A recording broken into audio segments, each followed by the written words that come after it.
Bien, señores, estamos de vuelta en este programa especial que tenemos hoy por el Grupo Telemicro, Canal 5, Canal 15, Canal 13, Telemicro Internacional y un grupo de emisoras para conversar con el ingeniero Milton Morcio, que es el gerente general de Edesur. Y para esta conversación tenemos a Laura Castellanos, a Loreni Solano, a Alberto Caminero y quien les habla, Percio Maldonado.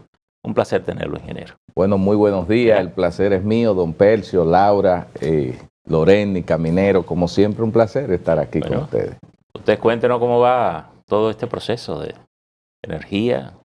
Bueno, ¿qué le comento? Del país. Sí, bueno, ¿qué le comento? Realmente, usted sabe que estamos en una condición que, si bien es cierto, estamos trasvasando lo que es el tema de la pandemia. Y digo trasvasando porque ya luego de un año, con la vacuna, con el conocimiento pleno de la misma, nos abocamos a superarla en los próximos meses, a pesar de que pueda haber un brote ahora mismo. Eso a la industria eléctrica, al igual que todos los demás sectores, le ha impactado de manera negativa. Y a las empresas, ¿cómo le afecta? Sí, bueno, a las empresas distribuidoras les afecta de la siguiente manera. Usted sabe porque uno sigue pagando la energía. Bueno, la mayoría la sigue consumiendo. Y de hecho uno tiene la impresión de que mientras mayor el encierro, mayor consumo de energía. Sí, eso es así. En términos del consumo de energía es mayor. Ahora, en términos del poder adquisitivo con las condiciones económicas propias del país,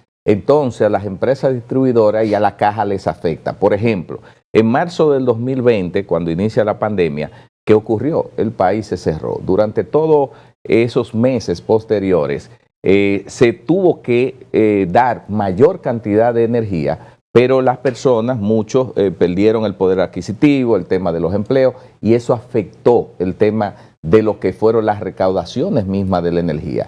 Y esa cantidad de energía vertida, o sea, de mayor cantidad de energía de marzo hasta agosto, que nosotros llegamos con el gobierno del cambio del presidente Luis Abinader, se abrió la llave y se dio energía y eso produjo unos niveles de pérdidas importantes. ¿Cómo se manejó esa situación? Porque incluso muchos de los negocios cerrados, como los restaurantes, parte de la queja era que no le dejaban de facturar ¿cómo que se llama? La potencia. La potencia que es como una percepción de que usted consume mucho y te lo clavan en la factura. Que luego el ministro de Turismo, David Collado, asumió que Edesur iba a comprometerse a eliminar el pago de la potencia. Exacto. En el sector turístico. En el sector turístico. Sí, obviamente, miren, el tema del pago de la potencia, y tal como ustedes dicen, ha sido de reclamo, de queja de diversos sectores, porque está establecido en la ley y la Superintendencia de Electricidad regula ese aspecto. O sea, si tú pagas el cargo por potencia, independientemente de que tú tengas un consumo de energía o no,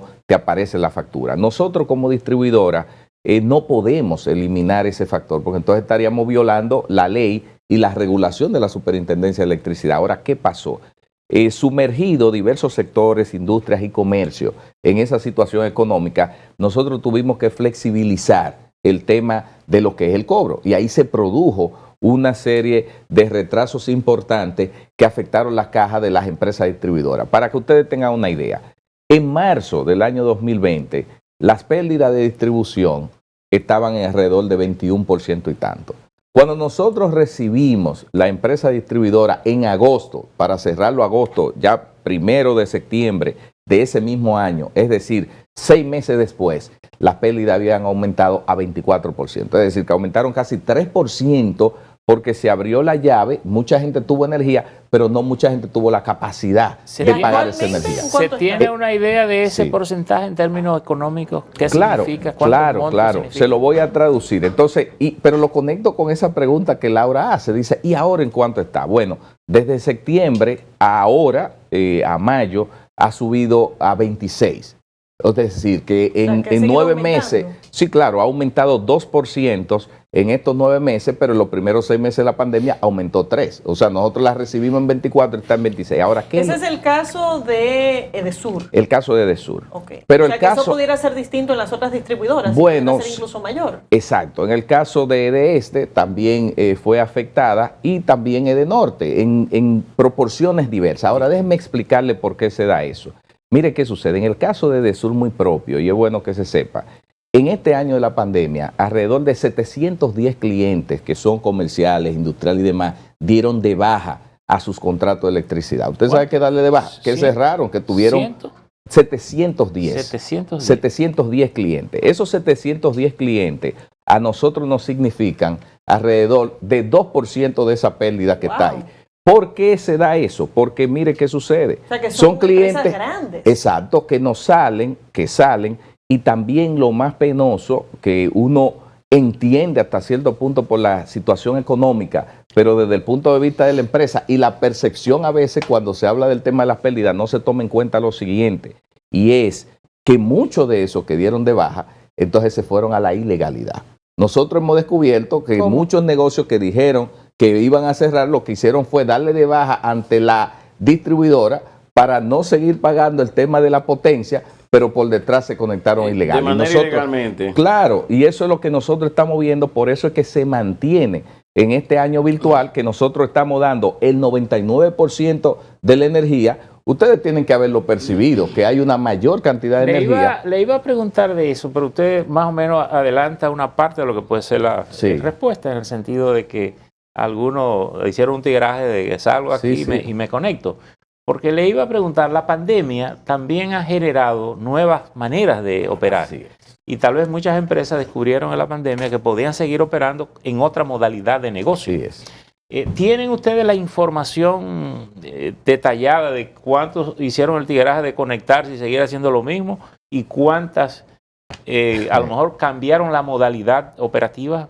Bueno, así en términos exactos, cuantitativos de esa cantidad, no lo tenemos porque es un ejercicio que es un descubrimiento del día a día. Por ejemplo. Y en el caso de esa cantidad, 710, ¿tienen más o menos identificado el sector al que pertenece esa actividad? Claro que sí, eso está segmentado. Nosotros sabemos esas si son industrias, son comercios, restaurantes. Y en qué provincia, en qué sector, todo eso está segmentado. Hasta la cantidad de consumo y el importe económico que nos facturaba esa empresa. Entonces, nosotros hemos visto que, así como usted dice, se han buscado nuevas modalidades, pero el tema del fraude eléctrico, y cuando se habla mucho de las pérdidas de energía, que ha sido fruto del debate recientemente, que dicen las empresas distribuidoras han aumentado ligeramente las pérdidas. Quedamos que usted iba a transparentar el 26% hacia allá en dinero. ¿Qué significa en dinero? Exactamente. En términos económicos, cuando usted ve el 26% de esa energía y esa energía usted en un mes la transparenta y ve cuánto cuesta, estamos hablando de cerca de 800 millones de pesos. 800 millones de pesos. Si usted lleva eso a dólares, bueno, ya usted verá. 10 millones y tanto de dólares. Pero a mí me gustaría, Caminero, terminar un poco la idea que tomé ahí antes de transparentar eso. Miren, el tema de las pérdidas, y es algo que yo quiero decir de una manera muy clara y transparente, es una responsabilidad de todos. Es una parte de la empresa, la parte de la gestión. Pero ¿qué es lo que son las pérdidas no técnicas? Es el hurto, el robo de la electricidad. Es la manera en la que si se sirve un servicio eléctrico, si nosotros no lo cobramos porque no lo facturamos, porque de manera ilegal se está usando, eso aumenta la factura. Pero entonces está hablando de casi 9.000 millones de pesos al año. Sí, si usted lo traduce en dólares, y eso que ha bajado el déficit de una u otra forma. Aunque no lo convierte en dólares, son 9.000 a 10.000 millones. Pero hay una parte que se daba con la población a finales del año pasado y a principios de este año 2021, y era una facturación alta en función de lo que consumía la población. La población se quejaba de eso y pedía que, en el caso de ustedes, recuerdo que aquí dijiste que se habían entregado alrededor de 25 millones de pesos devueltos a los clientes. Ese caso, ¿cómo ha estado? ¿Sigue la alta facturación? ¿Se le sigue devolviendo dinero a los clientes que se han quejado? ¿Cuál es la situación? Bueno, mire, eso ha cambiado bastante. ¿Qué sucedió? Que cuando nosotros llegamos en agosto del año pasado, encontramos una cantidad enorme de reclamos por alta facturación. La empresa, y yo lo voy a decir de una manera que se entiende, fue hasta cierto punto descuidada en ese aspecto, porque la pandemia irrumpe, de una u otra forma se genera una parálisis, se comienza a dar energía. Mire, para que usted tenga una idea, y voy a ir a su pregunta, solo en los medidores prepagos, de los que están prepagos, que son 130 y tanto de miles, se abrió la llave, se le dio energía durante casi 4 meses. Eso cuando yo llegué era una deuda de 900 millones de pesos que no había forma de cómo cobrarla, porque ya se había consumido. Pero sin embargo, los que no eran prepagos, que es el caso que usted habla, se le generó una serie de acumulaciones de facturas, entonces la gente vio que la factura le había aumentado. Nosotros de manera muy clara y transparente dijimos que había que revisar toda esa factura. Y por primera vez nosotros hicimos una devolución que hasta el mes antepasado eso rondaba más de 100 millones de pesos. Nosotros dijimos, hay que cobrarle lo justo al cliente, porque nosotros como Edesur no queremos cobrarle a nadie ni un peso de más, pero no queremos que nadie nos pague ni un peso de menos. Entonces, eso fue lo que hicimos. Entonces, donde descubrimos que había una anomalía, nosotros dijimos, la empresa tiene que acreditar, devolver ese dinero, y eso fue lo que nosotros hicimos. Señor Milton, esta mañana uno de mis compañeros, Cristian Cabrera, venía transitando el malecón. Me imagino que mucha gente que transita el malecón de madrugada está pasando por la misma situación de que ve que eso está apagado totalmente. Sí. ¿Qué está pasando en los lugares donde debe haber iluminación y no hay? Sobre todo porque esto se suma a un cóctel mortal de los vehículos, que aunque no le toque de su, pero son vehículos que transitan sin ningún tipo de iluminación también. Y se combina la falta de iluminación de las calles con la falta de iluminación de los vehículos, y para cualquier persona eso puede ocasionar accidentes fatales. Sí, mire, como usted sabe, el tema del alumbrado público es una responsabilidad directa, y aunque la gente así no lo entiende, de las alcaldías o de los distritos municipales. O sea, eso le corresponde a Carolina Mejía. No, pero oye, hacia allá es que voy, es una responsabilidad. Pero la empresa Edesur, como empresa eléctrica, es que da el soporte, porque nosotros tenemos que acompañar a las alcaldías para identificar esos puntos e iluminarlo. Precisamente hace 2 semanas nos reunimos con la alcaldesa Carolina Mejía y hablamos precisamente de un acuerdo y de unos proyectos que se están gestando para, con un financiamiento del Banco Interamericano de Desarrollo, lograr iluminar la mayor cantidad de los espacios públicos en el Distrito Nacional y en todo el área de concesión, para cambiar esa realidad. Nosotros estamos conscientes de que la 30 de mayo y en otros lugares necesitamos la iluminación, pero es un trabajo en conjunto. Ahora, nosotros como empresa Edesur, y yo lo digo de manera transparente, cuando nosotros llegamos, encontramos los almacenes prácticamente vacíos. Nosotros no teníamos iluminación pública. Oiga esto para que entienda. Y desde ese proceso, nosotros lo que hemos estado, de una u otra forma, es haciendo un ejercicio de eficiencia, prácticamente reciclando, reutilizando, buscando muchos materiales, incluidos medidores, que habían sido descartados como chatarra, y nosotros lo que hemos hecho, un proceso de una recuperación que ha ahorrado al Estado cerca como de 300 millones de pesos. Y estamos abocados a un proceso de una compra unificada que coordinó el Consejo Unificado de la Distribuidora, que obviamente se retrasó bastante, porque hace 3 semanas fue que se lanzó. Tenemos que entonces abocarnos a lo que dice la ley de la compra y contrataciones, y eso tomará algunos meses. Pero sin embargo nosotros estamos trabajando y dándoles respuesta a casos puntuales así, pero es bueno que la gente conozca cuál es la realidad en la que está sumergida la distribuidora. A propósito de la iluminación, sí. ¿Sabe usted lo que pasó en el Aeropuerto Internacional de América? Porque me imagino que ustedes habrán conversado sobre ese tema. Mire, la información que nosotros tenemos, y usted sabe que el CESAC, o sea, el centro, el equipo, digamos, que tiene que ver con la seguridad de los aeropuertos, emitió una comunicación que a nosotros nos llegó. Obviamente, eso fue un sabotaje a un sistema de iluminación interno del aeropuerto. ¿Fue sabotaje o cortocircuito? Porque hay 3 versiones, y la última la dieron ayer al lado de la vicepresidenta, que fue la que dijo del vandalismo, y al lado de la vicepresidenta, el director del Cuerpo Especializado de Seguridad Aeroportuaria, el general Febrillet, dijo que fue un cortocircuito. Bueno, ahí es que voy. Entonces, hay varias versiones. Las versiones que yo conozco del sabotaje, cuando se ve todos los cables fuera de los paneles de distribución, ahí te da a entender que hubo una u otra forma, una intervención. O sea, porque un cortocircuito, obviamente, para un técnico,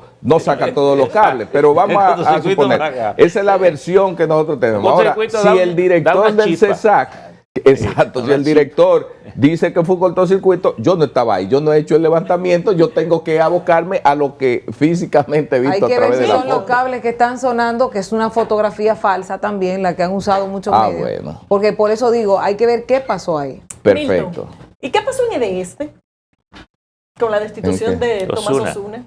Bueno, mira, ¿Destitución o renuncia? es un buen Se comunicó punto. como destitución.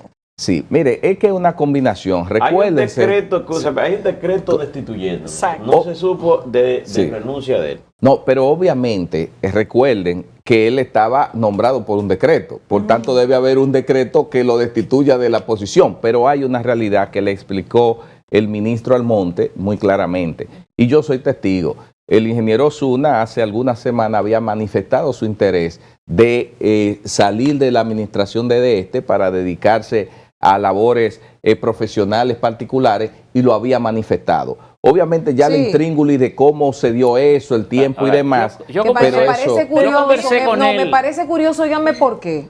Porque justamente una semana antes, o día, menos de una semana, ustedes tenían aquí a Carlos Bonilla, nosotros lo teníamos en Telecentro y lo que estábamos hablando era de planes futuros de él. No, y ¿Cómo yo va a conversé- ser que menos de una semana el y yo destituirse? conversé, Y yo sobre conversé todo- con él en mi oficina justo un día antes. Y sobre Ya. La todo, verdad que estamos Planes hablando futuros.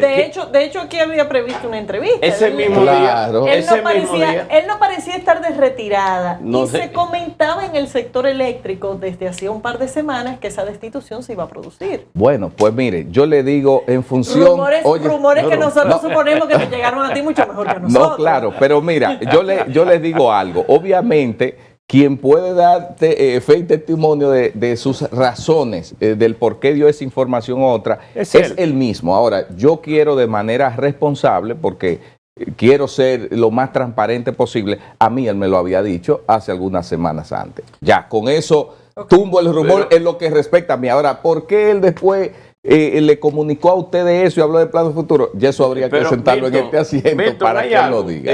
Se está haciendo una reestructuración sin Sí. duda sobre lo que es el sistema eléctrico. Toda la CDE, incluso la liquidación de la CDEE, se anunció antes de ayer. Se habla de que posiblemente puedan desaparecer las EDES, de este, de norte, Sí. de sur. ¿Qué va a pasar con esas instituciones cuando definitivamente ya sean liquidadas y pasen a energía y mina? Bueno, antes de responderle eso, no quiero dejar sin poner esta coletilla ante lo de Tomás Osuna. Yo quiero decir que Tomás Osuna es un profesional muy honesto y un profesional muy capaz. Para que eso se entienda, yo que lo conocí de cerca en las labores, que conste. O sea, él no sale por ninguna situación en términos dolosos ni manejo inadecuado de la distribuidora. Mire, con relación a esto de CDE, usted sabe que eso fue un planteamiento de la propuesta de gobierno de campaña del presidente Luis Abinader, que lo ha llevado a cabo. El tema de liquidar la CDE, porque vamos a ver, ¿qué es la CDE? ¿O qué es la CDE hasta el 30 de mayo ahora? La CDE fundamentalmente ha fungido como un intermediario entre lo que es la generación y la distribución. La CDE maneja una serie de contratos, pero la CDE ni genera, ni distribuye, ni hace nada. En el proceso de reforma Sí. hace muchos años que debió haber desaparecido Exacto. el esquema que se hizo. Entonces ahora lo que simplemente se ha llevado a cabo eso, y por eso es que el ministro ha estado hablando que esa cantidad de alrededor de 38 contratos van a pasar directamente a la distribuidora como manda la ley. Y eso es lo que simplemente se ha hecho. Obviamente el presidente ha sido muy claro cuando ha dicho que hay que respetarle los derechos adquiridos a todos esos Ingeniero. personas empleadas, y muchos de ellos van a ser Pero reubicados. las de sur, de norte, Las EDES. de este, las EDES no Sí. van a desaparecer, no van a... Bueno, Bueno, no pueden desaparecer. Lo que, y lo no que está podrían planteado en el estar- decreto. Sí. Claro, no, porque imagínense, entonces, ¿quién va del servicio eléctrico ¿Quién en el cobra? país? La Bueno, pregunta, la- la pregunta el ministerio. sería si se, se va a mantener el estatus actual, porque hay que recordar que las distribuidoras fueron creadas para Sí. operar de forma privada Sí. y que luego por las dificultades que se presentaron, entonces verdad. fueron reintegradas al Estado en su operación. ¿Se mantiene esa dinámica a largo plazo o hay algún intento de parte del gobierno de reprivatizar las distribuidoras en algún momento? Mire, yo de manera así directa no tengo la información, porque quien debe plantearlo es el presidente de la República, de qué se está pensando. Ahora, obviamente sí hay diversas corrientes de quienes entienden que las empresas distribuidoras deben seguir funcionando como parte así estatal, y otros que entienden que debe pasar a una administración privada. Yo, como decía el gran líder chino Deng Xiaoping, digo que no importa que el gato sea blanco y negro, lo importante es que case ratones. Que case ratones. En el tema de la electricidad, lo que yo estoy diciendo, al final de cuentas, no importa quién la posa, lo que yo quiero es que la gente reciba un servicio eléctrico bueno, competitivo, a precio competitivo y 24 horas. Preguntarle el tema más o menos planteado de otra manera. Lo que se procura es que el sistema energético sea racional, sí, de calidad y que no sea deficitario. ¿Es posible eso? No importa la modalidad de si las EDES siguen operando, si la asume el gobierno y busca otra modalidad de cobro, no importa si son privadas. Mire, se puede lograr que sean rentables, que no generen pérdidas, porque usted me está hablando, por ejemplo, esas pérdidas que usted me está hablando, sí, usted me está hablando de, solo en ese renglón, de cerca de 10.000 millones de pesos al año. Bueno, claro, precisamente por eso se desbarató la privatización. Y cuando privatizamos el sistema, en el presupuesto nacional, ¿tú sabes cuánto era el 246 millones de pesos. Pero cuando se volvieron a reintegrar al Estado fue precisamente porque siendo privadas operaban con pérdida, pero había que pagársela. Claro, allí es que voy. Miren, voy a tratar en segundos, no más de 2 o 3 minutos, de describirle la realidad de esa distribuidora para que puedan llegar a un nivel de rentabilidad. Porque es bueno que los amigos televidentes conozcan la intríngulis. Miren, las empresas distribuidoras, si bien es cierto, tienen esos niveles de pérdidas, que yo le hablo que hay pérdidas técnicas y no técnicas. Las no técnicas, el fraude, el robo de la electricidad. Ahí hay una gestión de la empresa, pero también una responsabilidad ciudadana del que consume la electricidad. Tiene que saber que tiene que pagarla, como paga el teléfono, como paga otro servicio. Entonces, la sociedad tiene que involucrarse para ser rentable a través del uso responsable de la electricidad a las empresas distribuidoras. Pero déjeme darle un dato. Usted sabía que yo recibí una empresa distribuidora Edesur que está sobrecontratada en términos de la energía que compra los generadores. Explique eso. Explico eso. Mire, todos los meses, por ejemplo, el mes pasado, vámonos a un dato concreto para que se entienda. Yo compré a los generadores, nosotros compramos Edesur a los generadores, una cantidad de alrededor de 39 gigavatios hora. Vamos a redondearlo en 40 gigavatios hora. ¿Qué es eso? Nosotros compramos una cantidad de energía a 11 centavos y pico a los generadores, y porque encontré una empresa sobrecontratada, o sea que tengo que comprar mayor cantidad de energía que la que yo puedo distribuir, tuve que venderla a precio de vaca muerta en el mercado spot a 6 centavos.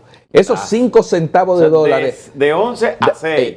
A la casi a la mitad. Claro, porque tú tienes que hacer algo, pero es una realidad que encontramos. Esos fueron 2 millones de dólares que Edesur perdió por una negociación en el pasado que nosotros hemos heredado. Segundo elemento, usted sabía que el FETE, el Fondo de Estabilización de la Tarifa Eléctrica, que es la diferencia que paga el gobierno dominicano, porque a veces se dice que mucha del déficit financiero se le adjudica directamente a la distribuidora, pero usted sabe que el FETE, usted sabe que hay una población importante que recibe un subsidio. Sí. Todo el que consume por debajo de 700 kilovatios hora recibe un subsidio, independientemente de su condición económica. Oiga esto, don Percio. Me río del nombre, porque ya el nombre mismo es feo. Fondo de Estabilización de la Tarifa Eléctrica. Y usted sabe que esa diferencia tarifaria, sea privado o público, tendrá que pagarlo a alguien. En este caso lo paga el Estado. Y nosotros no lo recibimos. No lo paga el Estado, lo paga el país. Bueno, exacto. Y también lo pagan los sectores de la sociedad que son de clase media. Eso que yo no puedo prender un aire. Para entender, y ese es el punto. Sí. ¿Qué significa 700 megas en términos de consumo? No, 700 kilos. Perdón, 700 kilos. Eso es eso es una casa con una nevera, cuántos aires, Sí. ¿cuál es la dimensión en consumo que eso representa? Bueno, todo depende de qué tan eficiente sea la familia. Ahora, no te voy a hablar de mi caso. Ajá. Yo me considero una persona, ¿verdad? Clase media, ordenada. más o menos ordenada. Con una familia que somos 4 miembros, más una persona que nos acompaña, ahí somos 5. Y yo no consumo más de 500 kilos. Porque yo tengo mis aires que son de eficiencia. Pero hay un tema de conciencia también. Mis luces de Sí, bajo pero consumo. hay un conciencia. tema de conciencia. Ahora, 700 kilos para cualquier familia en uso normal es suficiente. Te lo digo yo. O sea, es suficiente y te puedo describir, mira, para que veas lo que es 1 kilo para una familia de clase baja. Tú enciendes 5 bombillos de bajo consumo, ¿cierto? Durante 1 hora. Dejas la nevera, una nevera eficiente durante 1 hora, prendes un abanico, prendes la televisión y te haces un juguito o una batidora viendo un juego de pelota durante 1 hora y tú consumes 1 kilo. Y eso te cuesta 4 pesos con 44 centavos a como el Estado lo está subsidiando. Pero déjenme decirle, porque se me ha ido el hilo de lo que quería decir. Mire, el FETE que nosotros deberíamos como distribuidora recibirlo completo porque es el subsidio que el Estado le da, no a la distribuidora, a los dominicanos que consumimos electricidad, no nos llega completo. Ustedes saben el tema de la medición neta. ¿Y por qué no le llega completo? ¿Por qué no le llega completo? Bueno, el Estado, ahí el Ministerio de Hacienda. El Ministerio de Hacienda le paga, le da menos cortando del subsidio. Bueno, nos da un poco menos, pero al final es como de una mano pasa a la otra porque es el mismo Estado y ahí, pero al final de cuentas, el malo de la película termina siendo la distribuidora, Sí. que dicen un déficit de la distribuidora, sí, pero ese déficit no es de la EDE, es ¿Pero un eso se déficit. registra como pérdida? Bueno, como parte del déficit de la distribuidora, Del no se déficit, transparenta. pero no de la pérdida. Exacto, la pérdida es otra. El otro elemento, oigan esto, porque yo estoy siendo transparente y responsable ante el país. Ustedes ven toda la proliferación del tema de poner paneles solares en los techos de las casas, que yo lo promuevo, que yo estoy de acuerdo, en las industrias, porque hay que apostar a las energías renovables y eso. Pero ese programa de medición neta que se creó, ¿verdad?, a partir de la ley 5707 de incentivo a las energías renovables, y qué bueno que se hizo en un momento para incentivar eso. Pero ya las energías solar ha caído tanto de precio que no necesita tanto incentivo, pero se han mantenido los incentivos durante los años y eso... No, pero eso se cortó a la mitad. No, en la reforma del 2012. Pero oye, con todo y que se cortó la mitad en el esquema de la medición neta, como nosotros, te voy a hablar de Edesur, ¿tú sabes cuánto nos genera de déficit a Edesur? El nosotros comprarle la energía en los paneles y nosotros venderle la nuestra, esa diferencia en términos de lo que sería el valor agregado de distribución, 16 millones de dólares de pérdida para la distribuidora. Pero ¿cómo va? Porque aquí, por ejemplo, no solamente con pero los no sé si paneles escucharon, solares. 16 mil, Sí, vayan sumando sí, todos millones de los dólares. déficits que estoy dando. Pero $16 justamente, sí, en dólares. pero 16 millones de dólares. justamente Esos son con casi ese- 1.000 millones de pesos. Pero eso Pero- es anual pero o justamente anual. eso. Anual 1.000 millones, anual 1.000 millones. don 1.000 Percy. millones de pesos de Sí. pérdida por Sí. ese cambio, esa Sí, transferencia. por un ajuste que hay que hacer en la legislación para que pueda... Pero lo que Pero tú produces, lo que te el país está abocado a irse a estaciones también de energía renovable para para los vehículos. Claro. El presidente arrancó con un Tesla que lo cambió como al mes o a los 2 meses. Sí. Y Pero queremos saca de saber. vez en cuando. Lo usan. Sí, sí. Él sigue Claro. con su Tesla. Bueno, pero he visto varias gente que se ha buscado Tesla después de eso. A veces O sea, se la le acaba promoción la fue energía, interesante. pues. Tenemos una gran amiga que Sí. tiene uno ya.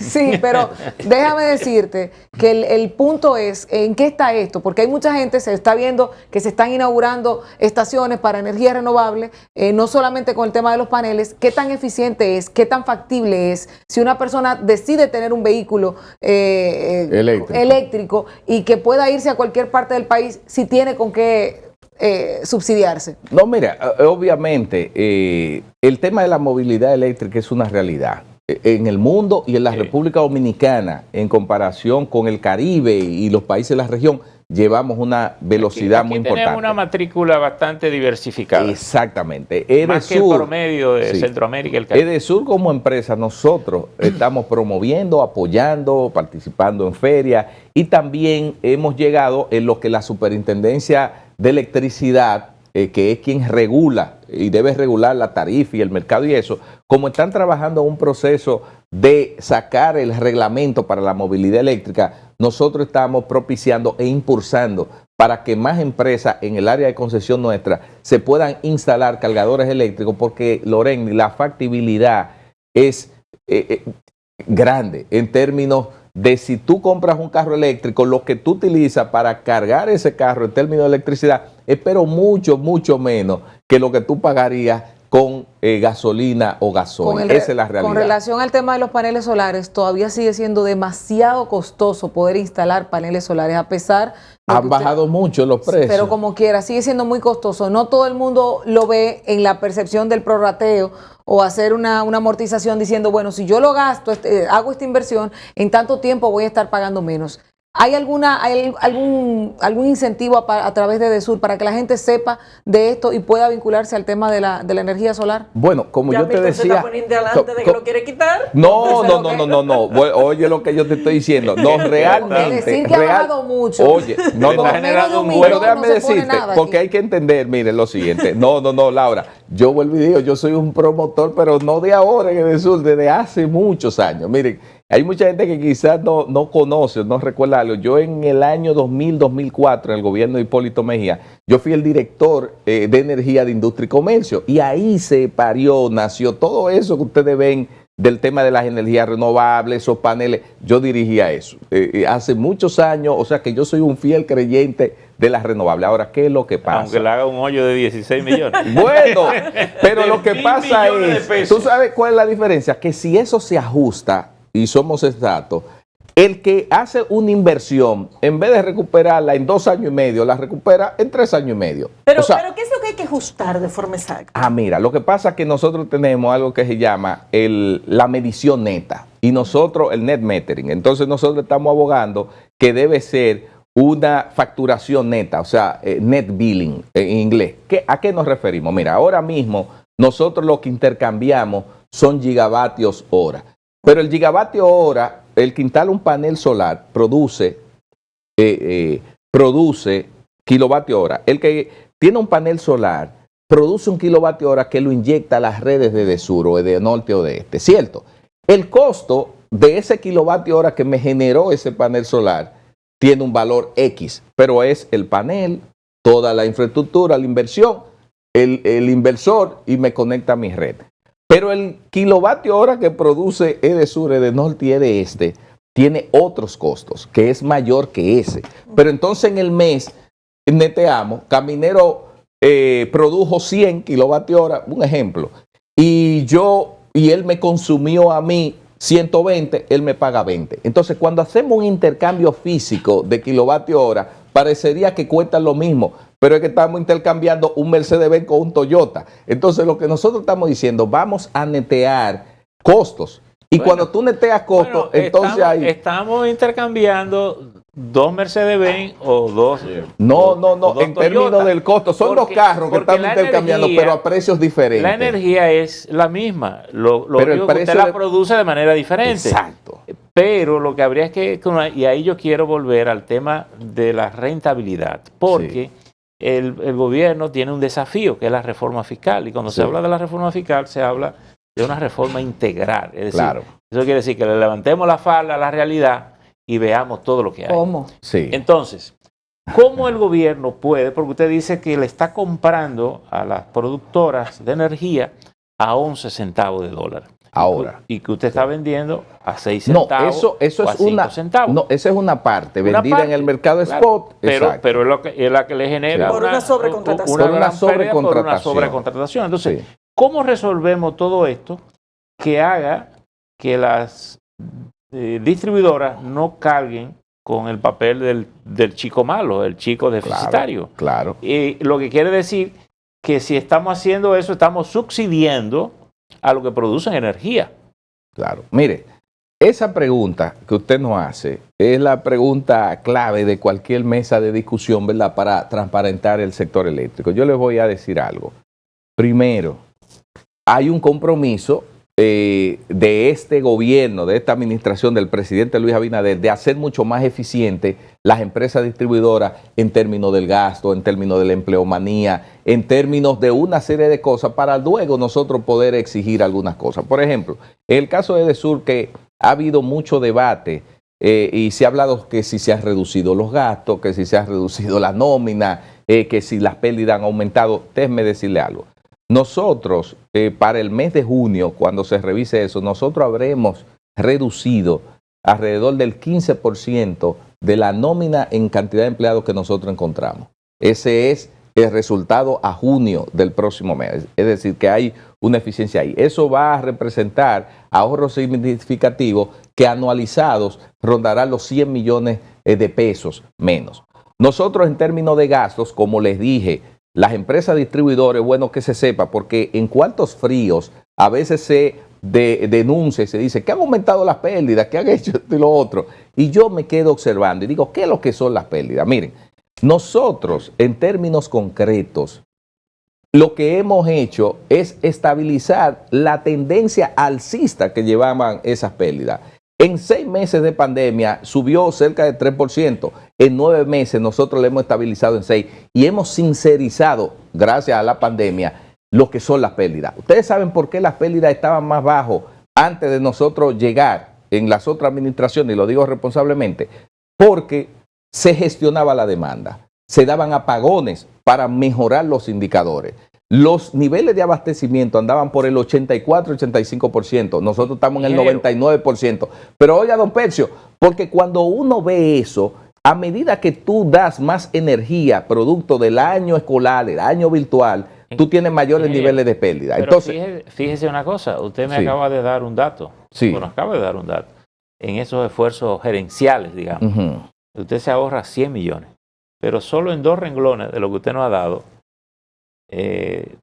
perdemos cerca de 10.000 millones. Pero déjeme hablarle del gasto y ahora. 1.600 millones por otro lado. Ahí solo hay casi 11.000 millones.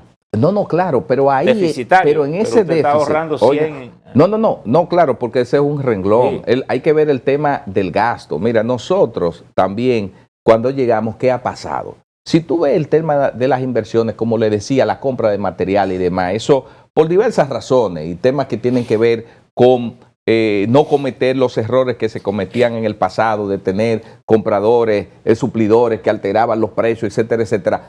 Ha habido un retraso en la compra de material. Las empresas distribuidoras no tienen los materiales suficientes para hacerle frente a ese tema que tiene que ver con las pérdidas de energía. Ahora, en términos de gasto, ¿qué es lo que nosotros hemos hecho? Nosotros lo que hemos hecho es estar pagando una serie de compromisos que se sustrajeron en el pasado y eso se computa como un gasto, pagos a suplidores, por decirlo así, que no necesariamente responden a nuestra administración. Ahora, tenemos el compromiso de lograr mayores niveles de eficiencia, pero en ese déficit que usted menciona ahí de los miles de millones y las pérdidas, yo vuelvo y le digo, usted ve esos 800 millones de las pérdidas que yo le digo que representa el 25, el 20% que nosotros tenemos ahí.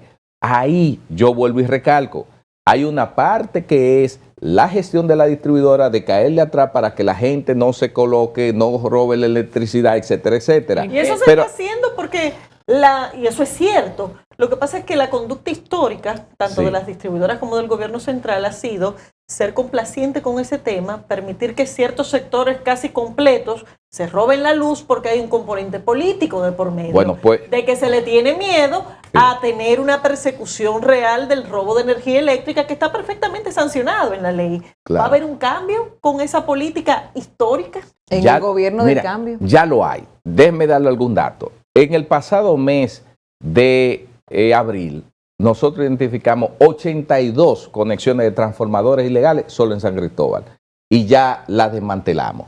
En Neiva desmantelamos 2 fincas con invernaderos que tenían 5 años sustrayendo la electricidad de manera ilegal. Pero nosotros estamos penalizando las empresas contratistas y los brigadistas y las personas que se ponen en contubernio y le estamos penalizando económicamente y también apartándolo de esas empresas a quienes cometen eso. Nosotros estamos enfrentando el fraude eléctrico. Lo que pasa es que hay un tema, y déjenme comentarle esto, hay un tema que no ayuda mucho y es que la acción de la justicia a través del apoyo que nos da el PEGASE, que es la Procuraduría para el tema del fraude eléctrico, no va a la misma velocidad a veces que están las cantidades de fraude que uno encuentra. Hay una experiencia en la India que el Banco Mundial tuvo. Ustedes saben que en la India hubo un momento que tenían unos niveles altísimos en algunas ciudades de pérdida.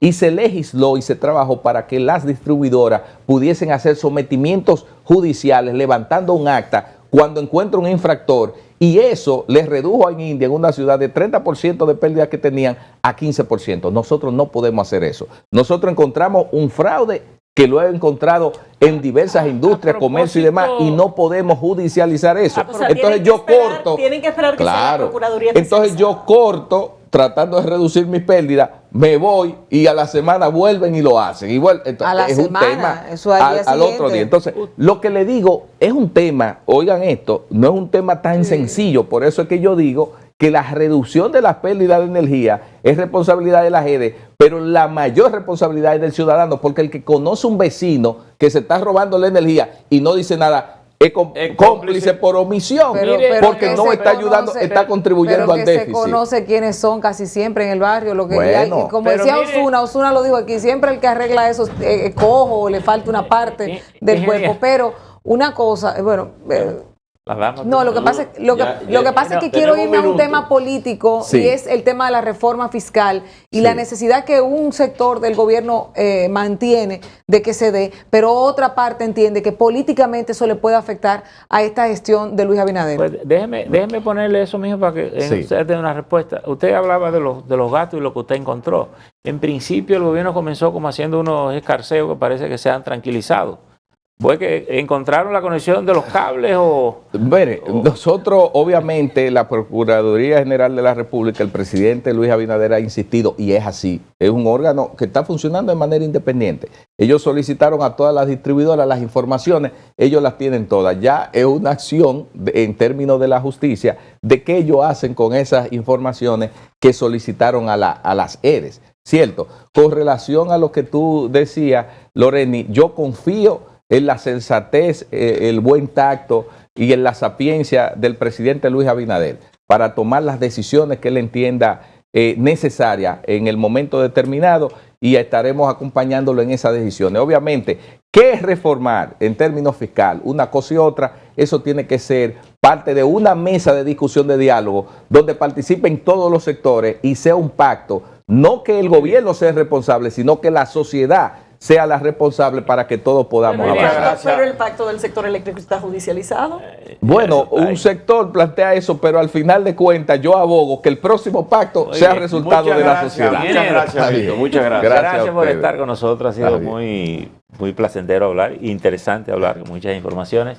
A ustedes, amigos televidentes, gracias también por escucharnos. Desearles un excelente día, que continúen con la programación de los distintos medios del Grupo Telemicro. Y mañana estamos de nuevo aquí a partir de las 6 de la mañana. Hasta luego. Gracias.